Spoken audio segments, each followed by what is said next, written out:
Hi, I'm Linda Collins, and this is a Grandmother Marguerite's Trunk presentation brought to you by the West Baton Rouge Museum in Port Allen.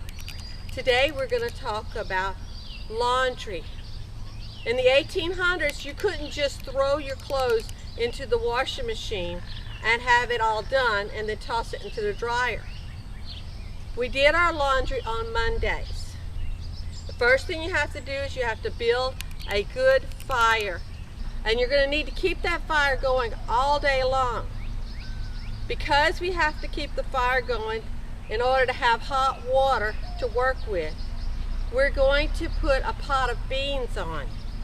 Monday is the best day for us to cook beans because we have to have that fire going all day long.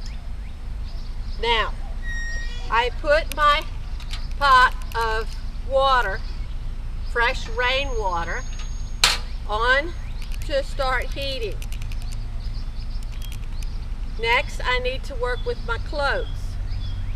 While that's getting hot, I'm going to sort my clothes into 3 piles.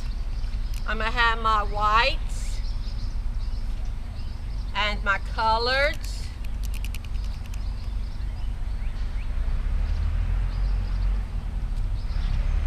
and then I'm going to have my work rags and heavy work clothes. Now once you have them sorted into the 3 piles, you're going to start washing. The first ones you're going to wash is your whites. The white clothes, you're going to get to do the white clothes. The white clothes have to be boiled. So we have our water nice and hot, boiling hot, but we want to add a little something to it. Last night I boiled some potatoes for my supper, but I saved the water from the potatoes. The potato water is very thick with starch because potatoes are starch, and the water will help to starch my clothes. If you don't have potato water, you can mix some flour and water to make your starch. We're going to use our broom here to boil our clothes real well. And we need a little soap in there too. While that's boiling, we need to add some soap. I put my soap in my soap saver and I swirl it around in the water to get the water nice and soapy. If you don't have a soap saver, you can take your soap and use a grater to shave your soap and put that in the water. Now, that has boiled for a little while, so I'm going to use my pot holder to pick it up. I need my other pot holder too. I need both of my pot holders. I'm going to take it and I'm going to pour it into my wash water. So I go get more water and I bring it and I put it on the fire so it can be heating for my next load of clothes. That's right. Now, you notice I have 2 wash tubs. One of them is for washing, the other one is for rinsing. Okay, Lizzie? Now, first they had the washboards, but in the 1800s, they also developed what's called a dolly washer. And the dolly washer is a lot of fun. You plunge it like this. Can I do it? Go ahead. I got my pot a little too full. Yes, it's a little too full.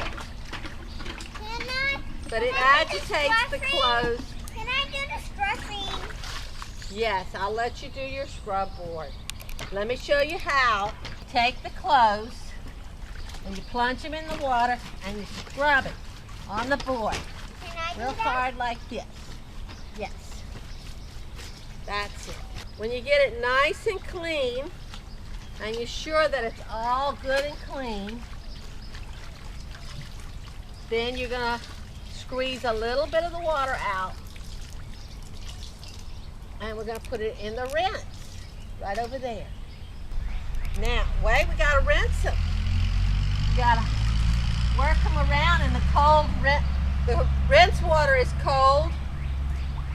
Okay, can I do that? Yes.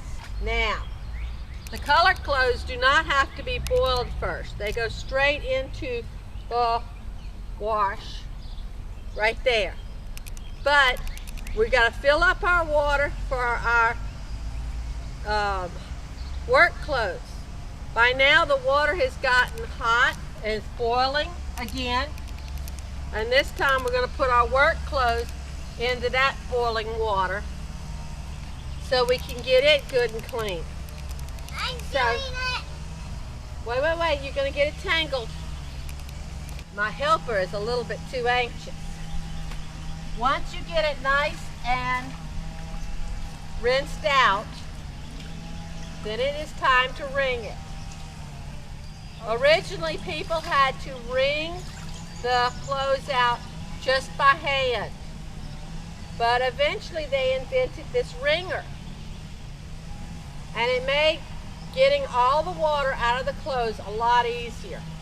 It looks like I did a pretty good job of getting that water out, doesn't it, Lizzie? Did Grandma do a good job? Yes. Okay, now we're going to go through here. The other way. Go down. As the wringer turns, oh boy, that's hard work, isn't it? Now it's time to hang this up. Yes, let me. Okay. I want to do the hanger job. You want to do the hanger job? Come over here. You got to put the clothes on first. That's it, just like that. Now go get me another clothespin. There you go. All right. The only thing special about hanging clothes is when you're hanging your work clothes. The heavy pieces of clothing, you need to hang closest to the tree, where your string is the tightest, so that it won't hang down too far. I also hang mine by their legs because it's easier to clip on the legs than it is to try to clip the waistband. Yeah, once the clothes are dry, we gotta bring them inside. These are the dry clothes. They're ready to be ironed. Come on over here and let's iron them. So when you're ironing your clothes, it's down here. You have your iron on the fire. We're going to take our clothes and we're going to place them on our ironing board. And then we use the pot holder to get our iron and iron the clothes like that. And then if while we're ironing we notice that they need mending, then we'll set them aside and we will repair or mend any of the parts that are torn or that needs fixing in any way. That's what mending means, to repair or fix clothing. I hope you've enjoyed this presentation of Grandmother Marguerite's trunk, and we'll look forward to other videos in our series.